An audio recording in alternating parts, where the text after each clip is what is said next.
sister laughed. Maybe dying will make you interesting. So I canceled the credit cards, shut off their power, and let foreclosure do the rest. While I was fighting for my life in the intensive care unit, my family went on vacation in Hawaii and posted beach photos. Mom texted, "Stop being dramatic. We'll visit when you pay our way." My sister chuckled. "Maybe dying will finally make you interested." I took screenshots. A week later, they received canceled cards, shut-off utilities, and foreclosure notices. That's when the calls began, non-stop begging. The steady beeping of the heart monitor was the only thing I heard in the sterile ICU room. Pneumonia had progressed into sepsis faster than anyone had anticipated, and here I was, 26 years old, fighting for my life while hooked up to more equipment than I could count. The doctors had been brutally honest. The first 72 hours were fraught with uncertainty. I called my family as soon as I was admitted. Mom, Dad, and my sister, Isabella, lived only 2 hours away. I assumed they would drop everything and rush over. Instead, I received a text from Mom. "Sorry, honey, we're at an airport.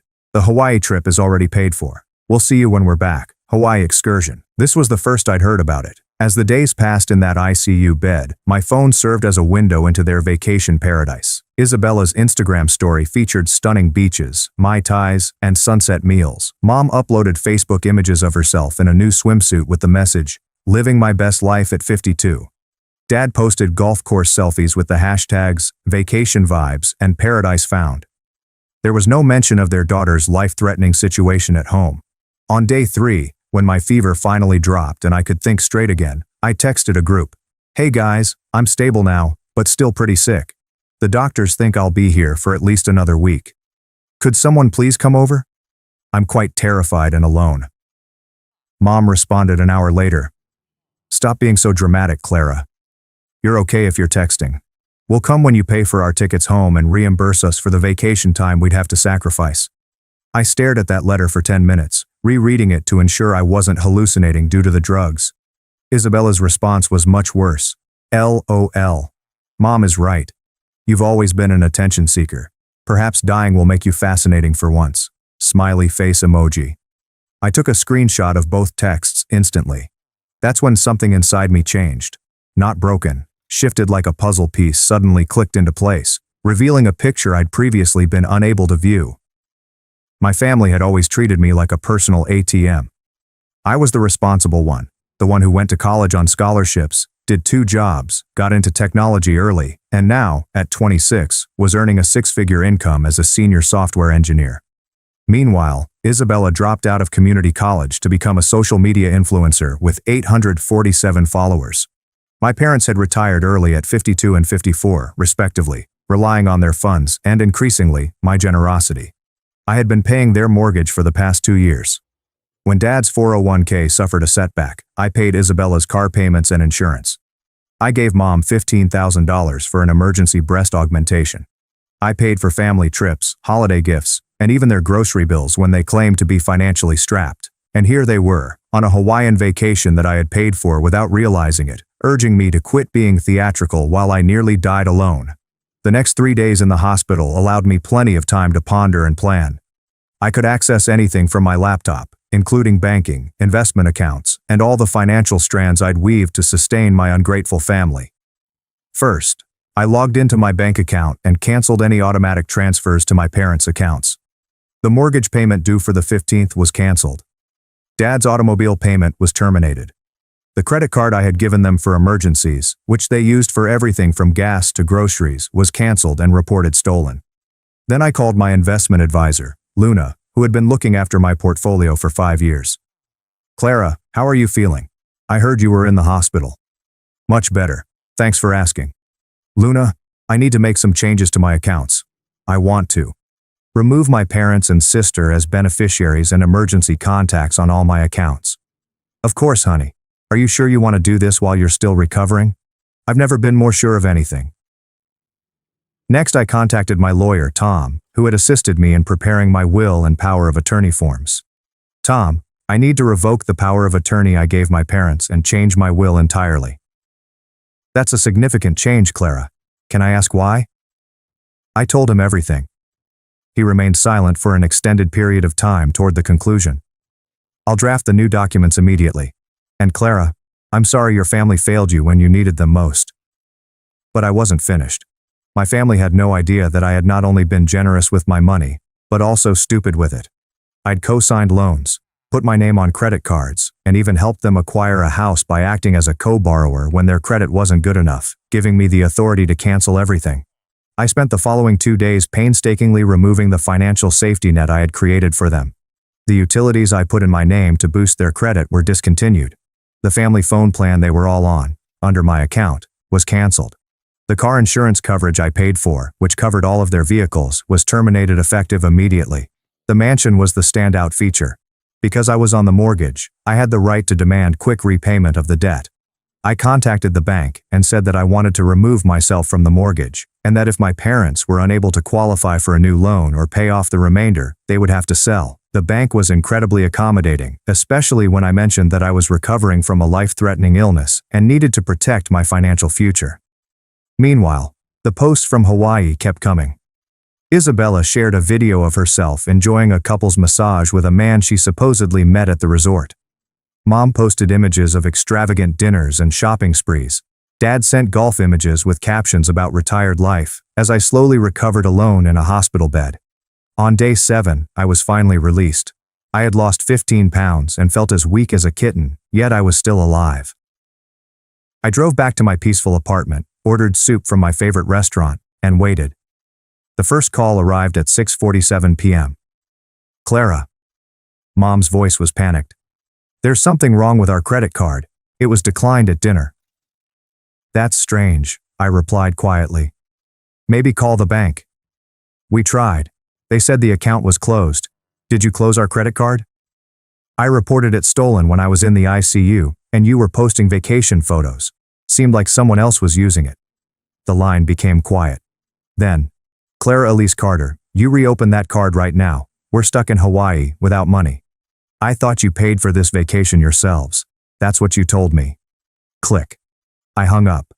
Isabella called 10 minutes later, screaming, You psycho! You left us stranded. The hotel wants us to pay for another night, and we can't. Maybe ask your new boyfriend to help, I said. The one from the couple's massage video. You've been stalking our social media. You're sick. I've been watching my family live it up while I nearly died. There's a difference.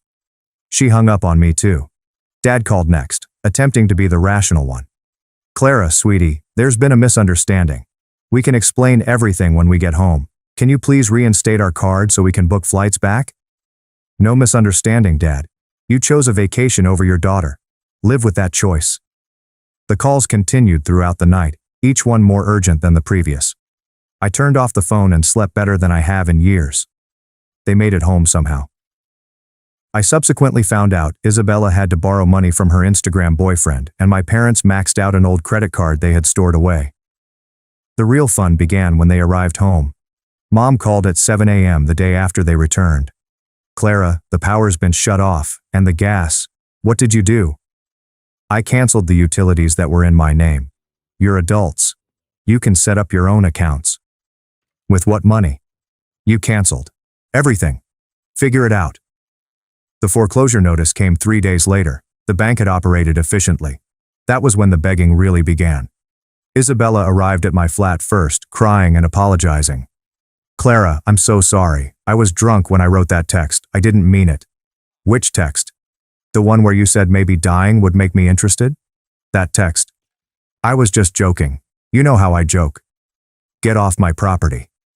Mom followed with a full-fledged act, complete with tears, guilt trips, and assertions that she'd been out of her mind with concern and had only said those things to avoid having to face how afraid she was. Then why did you post 47 photos and videos of your vacation while I was in the ICU? I requested an explanation. We were trying to stay positive. Get out.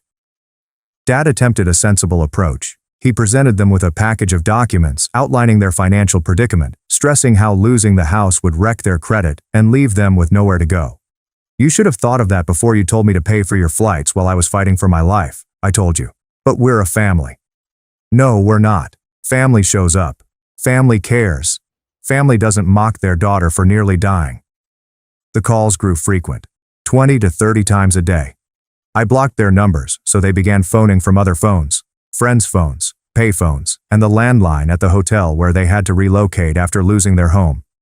Each call brought a new strategy: fury, bargaining, more false tears, suicide threats, and accusations that I was destroying the family. "You already destroyed it," I informed Mom during an especially depressing phone chat. "I just stopped pretending otherwise." The most pathetic attempt came from Isabella's friend Rachel, who called purporting to be conducting a poll on family ties. She made a mistake after 20 minutes of asking rehearsed questions. "So, hypothetically, if your sister was really truly sorry and maybe wrote you a letter explaining everything, would you consider?" "Tell Isabella I said no, Rachel. And telling her using you as a middleman is exactly the kind of manipulative behavior that got her into this mess." Then there was an attempted ambush at my workplace. Mom and Dad arrived at my office building, talked their way past security, and cornered me in the lobby as I was leaving for lunch. "Clara, please, just 5 minutes," Dad begged, looking exhausted and frantic. Mom stood behind him, holding a tissue and trying to appear sympathetic. "Security," I said to the guy who had let them in. "These people are harassing me. Please escort them out." "Clara!" Mom screamed as security approached. "I'm your mother. You can't just ignore your family." "Watch me," I said, striding past them without another look. The security film from that incident somehow made its way to my co-workers, who were both shocked by my family's actions and pleased by my poise. The day Clara family attempted an intervention in the company foyer and was taken out by security became something of an office legend. My favorite desperate attempt came when they tried to exploit my hospitalization against me. Isabella shared a lengthy Instagram story about how I was mentally unstable following my sickness and that my erratic conduct was a cry for help. She stated that I was experiencing a breakdown and required family intervention. The post backfired catastrophically when several of my friends replied about their own hospital visits, noting how afraid and alone I was, how they gave me food, books, and comfort while my family posted vacation photographs. Bella's admirers began to draw the dots, and the comments section devolved into a scathing critique of her character. She removed the post within hours, but not before I screenshotted the entire thing. They were also facing increasing financial pressures. Sebastian told me that Dad had tried to acquire a loan using my previous contact information as a reference. When the bank contacted me to check his work and income, I was brutally honest about his circumstances. "Mr. Carter is unemployed and has recently lost his home to foreclosure," I informed the loan officer. "He has no stable income that I'm aware of, and I would not recommend extending him credit." "Thank you for your honesty, Miss Carter. May I ask your relationship to the applicant?" "He's my estranged father." Unsurprisingly, the loan was denied. Around this time, I also discovered that Mom had been telling people that I was financially abusing elderly parents in an attempt to portray herself as the victim of a harsh daughter who had abandoned them in their time of need. She even reported me to Adult Protective Services for elder abuse, claiming I had stolen their life savings and left them destitute. The social worker who contacted me was professional, but definitely dubious from the beginning. "Miss Carter, we've received a complaint that you financially exploited your parents. Can you help us understand the situation?" I invited her to my home office, and we spent 2 hours going over every financial transaction, screenshot, and piece of evidence. I showed her the text from Hawaii, social media posts, and a timeline of events. "So, let me make sure I understand this correctly," the social worker stated as she reviewed her notes. "Your parents voluntarily put you on their accounts. You helped them financially for years, and when they chose a vacation over visiting you in the ICU, you removed your financial support." "That's correct." "And they're claiming this constitutes elder abuse?"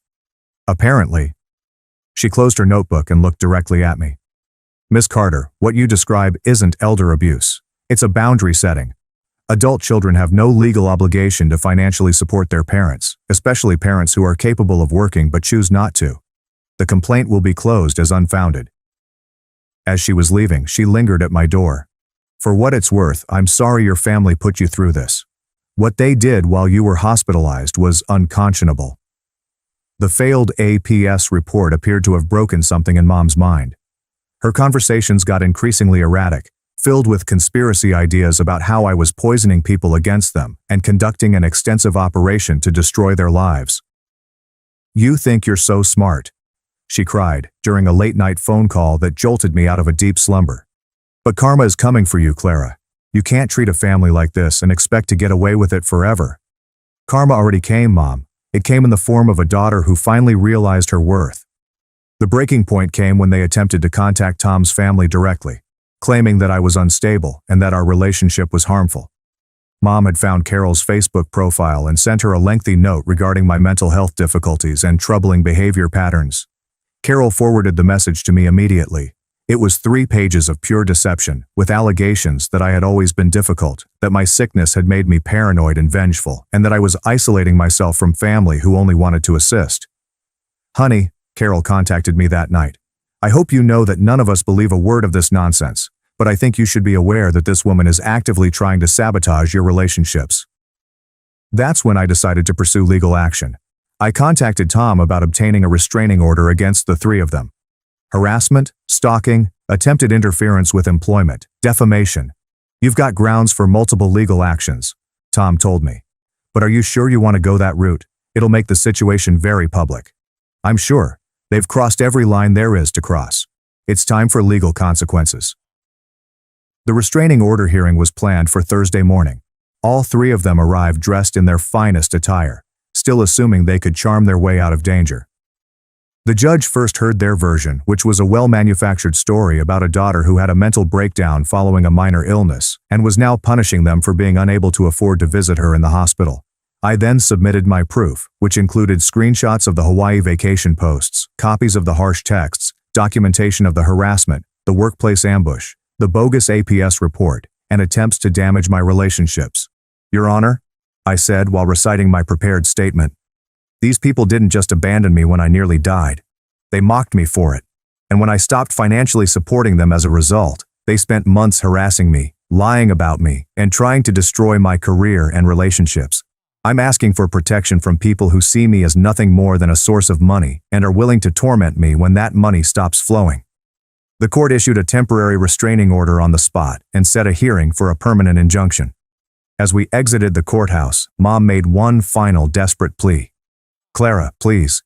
We can work this out as a family. You don't need lawyers and judges. You made lawyers and judges necessary when you chose harassment over accountability, I told you. The permanent restraining order was issued 3 weeks later. They were not allowed to contact me directly or indirectly, come within 500 feet of my house or business, or post about me on social media. Violation of the order would result in immediate arrest. The silence that followed was beautiful, but this is where the story really shines. About 3 months after the Hawaii event, I received a call from my supervisor, Mark. Clara, I know you're still recovering and working remotely, but we've got a situation. The client you handled last year, Technova Industries, they want to hire you away from us. Technova was offering me a VP position with a salary nearly double what I was earning, stock options, full benefits, and the opportunity to start their whole cybersecurity business from scratch. They specifically asked for you, Mark continued. Apparently, the security system you designed for them saved them from a major breach last month. They credit you with saving the company millions. I accepted the job. The transition time was particularly noteworthy because it coincided with my family's growing desperation. As I was discussing my new salary and stock options, they were being evicted from their motel room due to non-payment. Bella contacted me from a payphone, crying profusely. Clara, please, we're literally homeless. We're sleeping in Dad's car. Mom's blood pressure medication ran out and we can't afford to refill it. Have you considered getting a job? I inquired gently, examining my new work contract. I have a job. I work at Target now. 20 hours a week at Target doesn't constitute a career, Bella. What about Mom and Dad? Dad's applying for places, but no one wants to hire someone his age. And Mom's too stressed to work. Too stressed to work, but not too stressed to post Facebook rants about what a terrible daughter I am? The line became quiet. They hadn't understood I could still view Mom's public posts. That's different. She's just venting because she's upset. She's spreading lies about me to strangers on the internet while claiming she can't work due to stress. The math doesn't add up, Bella. My first day at Technova was all I hoped for. I had a corner office, a team of 12 excellent engineers, and a budget that left my mind spinning. During my welcome lunch with the executive team, the CEO personally praised me for the work I had completed as a contractor. Clara, I want you to know that your security protocols didn't just save us money, they saved jobs. When hackers tried to breach our system last month, your safeguards held. Without them, we would have lost client data, faced lawsuits, maybe even gone under. You literally saved this company. That afternoon, a reporter from Tech Weekly messaged me on LinkedIn, asking for an interview about cybersecurity trends. My achievement was becoming obvious in ways that would not have been conceivable if I had continued to cater to my family's every desire. Meanwhile, Mom had created a GoFundMe page titled, "Help a Family Destroyed by Their Daughter's Mental Illness." The description portrayed me as an unstable individual who had a breakdown after being hospitalized and then abandoned my loving family. What she didn't expect was that I had professional connections in the tech industry, and some of them knew my name from her campaign. They began posting screenshots in professional Slack channels, not to mock me, but to express outrage at what she was attempting to accomplish. Within 48 hours, my GoFundMe page was inundated with comments from co-workers, past clients, and industry contacts. They revealed their own experiences working with me, defended my character, and denounced the effort as manipulative deception. Clara Carter is one of the most professional and competent engineers I've ever worked with. This campaign is disgusting. Senior developers at Microsoft. I worked with Clara on 3 major projects. She is brilliant, kind, and absolutely not the person described here. This is clearly a scam. Chief Technology Officer of a startup company. Clara saved our company from a devastating cyber attack. Her family should be proud, not exploiting her online. Shameful. CEO of Data Secure. The comments area became a public testament to my integrity and professional accomplishments. Mom erased the GoFundMe page after a week, but not before numerous people screenshotted it and posted it in tech forums as an example of family manipulation. By month 6 at Technova, I was succeeding beyond my wildest expectations. I had created security measures for 3 big companies, spoken at 2 industry conferences, and been featured in a Forbes piece on forward-thinking women in cybersecurity. The Forbes article featured a photograph of me in my office, appearing confident and competent. The caption noted my recent promotion to vice president and my groundbreaking work in corporate security. Dad called from yet another mysterious number after the piece was published. "Clara, I saw the article. I'm proud of you. Are you calling to congratulate me or to ask for money?" A long pause. "We really are struggling, honey. Just a small loan to help us get back on our feet." There it is. I hung up.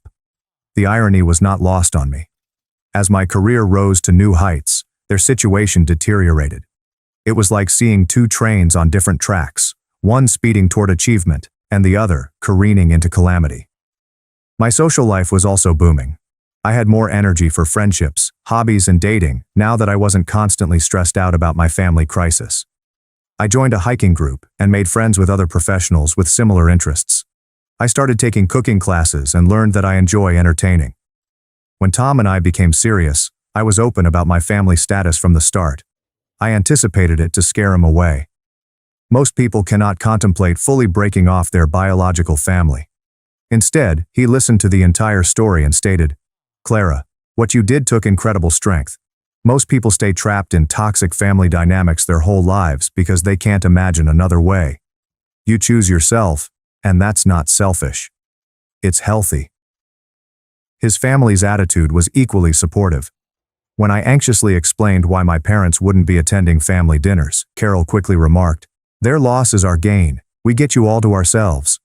The difference was startling. Tom's family involved me in everything: holiday planning, family photos, and even fights over where to go on vacation. They treated me as if I had always been a member of the family, but my original family treated me like an ATM with a pulse. Around this time, I began receiving stories from various sources regarding my family's ongoing troubles. Sebastian would periodically phone with updates, not because I asked, but because he believed I should be aware of how my decisions were being carried out. "Bella got fired from Target for excessive tardiness and attitude problems," he told me during one contact. "She's trying to restart her influencer career, but with only 200 followers left. Most people unfollowed her after that post about you being mentally ill." "And my parents? Your dad finally got a job at Home Depot part-time. Your mom is working at a call center, also part-time. They're sharing a studio apartment and arguing constantly about money." I felt nothing when I heard this. There is no satisfaction or regret, only utter emotional detachment. They were strangers now, individuals I used to know who had made their own decisions and were dealing with the repercussions. The most telling update arrived a year later. Sebastian called and informed me that Mom had been arrested for shoplifting at a supermarket store. She tried to steal makeup and some fancy cheese, he admitted, evidently embarrassed to share this knowledge. When they caught her, she had a complete meltdown in the store, screaming about how her daughter had ruined her life and driven her to this. Did she mention that her daughter was in the ICU while she was vacationing in Hawaii? Actually, yes. She was yelling about how you were being dramatic about being sick, and that's why they went on vacation. The store manager's daughter had been in the intensive care unit with COVID last year, and he wasn't sympathetic to her story. The charges were subsequently dismissed, but the story became local news due to her outburst. Local woman blames daughter for shoplifting arrest was the headline that several people sent me. I didn't read the article, but the headline provided all of the information I needed. Despite facing criminal charges, Mom continued to play the victim, refusing to accept responsibility for her actions. Within 6 months, I had made more money than I could have imagined.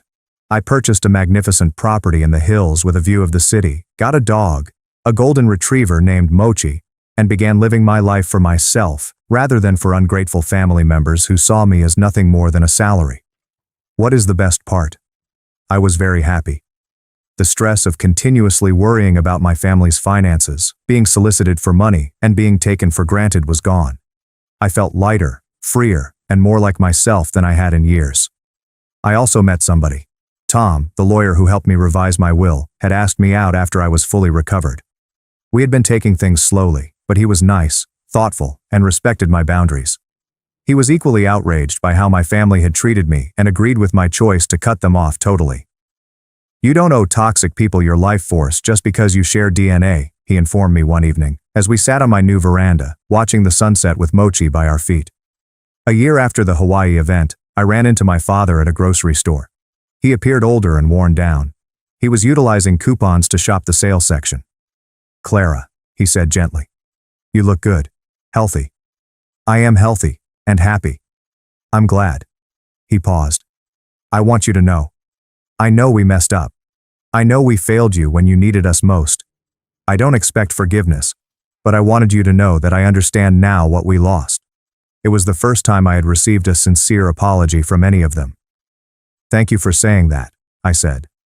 But understanding what you lost doesn't undo the damage you caused. He nodded sadly. I know, I hope someday you might give us a chance to show we've learned from this. Maybe someday, I answered, doubting it. But right now, I'm focused on the family I'm building, with people who actually care about me. As I walked away, I felt something unexpected. Pity. I do not regret my actions, no remorse for cutting them off, but genuine sympathy for those who placed money and appearances over love and loyalty, and are now feeling the consequences. 2 years later, Tom and I married in a tiny ceremony in front of friends who'd become my chosen family, co-workers, neighbors who'd given me soup when I was sick, and college pals who'd driven hours to see me in the hospital when my biological family couldn't. Bella attempted to crash the wedding. The restraining order had expired by then, and she had reportedly been monitoring me on social media using fictitious accounts to learn about the event. Security escorted her out before she could cause a scene, but not before she screamed loudly enough to be heard. She's not even really sick, she's just a dramatic attention seeker. The irony was not lost on anybody. Here was a lady who had based her entire identity on social media attention, labeling someone else theatrical. Carol, my new mother-in-law, wrapped her arm around me thereafter. Honey, I don't know what your sister's problem is, but I want you to know that Tom's family is your family now. We'll never let anyone treat you the way she just did. That was when I finally burst into tears. Not from sadness or rage, but from relief. I had spent so many years trying to earn affection from those who were incapable of giving it, and suddenly I was surrounded by those who freely gave it. The story's final chapter occurred 6 months ago. I received a call from a number I did not recognize, but I responded because I expected a business call. Clara, it's your cousin, Sebastian. Sebastian was Dad's nephew, someone I'd always liked but rarely spoke with. I hope you don't mind me calling, he added. I got your number from your old coworker, Luna. I wanted to reach out because, well, I think you should know. Your mom's been telling everyone who'll listen that you abandoned the family when they needed you most. She's been spreading this story about how you got a little sick and then cut them off financially to punish them for not visiting immediately. My blood boiled. A little unwell. Is that exactly what she is saying? But Clara, he replied, I wanted you to know that not everyone believes her. Some of us remember the photos they posted from Hawaii while you were in the ICU. Some of us think what you did was exactly what they deserved. Thank you for telling me, Sebastian. There's more. They're not doing well. Bella is working at a retail store and living in a studio apartment. Your parents are renting a room from someone, and your dad's working at a hardware store. Your mom, she's been asking family members for money using the same story about how you abandoned them, and no one's giving her anything. Word gets around. You know, people remember how they treated you. After I hung up, I reflected about this for a long time. Part of me felt vindicated. They were now facing the repercussions of their conduct. But primarily, I didn't feel anything. They were strangers to me now. People I used to know had made their decisions and were living with the consequences. I never reached out to them again. I never forgave them or attempted to repair the connection. Some people could describe it as frigid or merciless. I call it self-preservation. Because while I nearly died alone while my family vacationed in paradise, I learned that some people just regard you for what you can give them, not who you are. And the moment you stop providing, their actual nature becomes obvious. I discovered that creating limits isn't harsh, it's important. I discovered that blood does not automatically make someone family. And removing toxic individuals from your life, including relatives, can be the healthiest thing you ever do for yourself. Most significantly, I realized I deserved better. I deserved to be surrounded by individuals who would drop everything to be by my side in a crisis, rather than people who would mock me for almost dying. Today, I am 29 years old. I am married to a man who loves me absolutely. I have a job I love, a home I enjoy, and a puppy who greets me as if I'm the most important person in the world every time I walk through the door. I have friends who check on me when I'm unwell, who celebrate my accomplishments without jealousy, and who encourage my aspirations without demanding anything in return. My mother-in-law calls me her daughter, and she means it. I've selected a family who will go to any length to aid me if I ever need it again. And occasionally, as I sit on my veranda at twilight with Tom and Mochi, watching the city lights glitter below us, I remember that fearful, lonely girl in the ICU bed, battling for her life while her family posed for vacation photos. I think about how she screenshotted those horrible texts and made a decision that changed everything. I smile. Because she picked herself. Finally, after years of putting others first, she picked herself. And it made all the difference. The weird thing about revenge is that the best type does not involve harming those who have wronged you. It's about creating a life so fulfilling that their absence is a blessing rather than a loss. They assumed losing me wouldn't be a huge issue. They expected me to return, checkbook in hand, pleading for forgiveness. Instead, they lost the greatest thing that had ever happened to them. And I got the life I always wanted, but was too busy caring for them to know I didn't have. That is a trade I will make every time.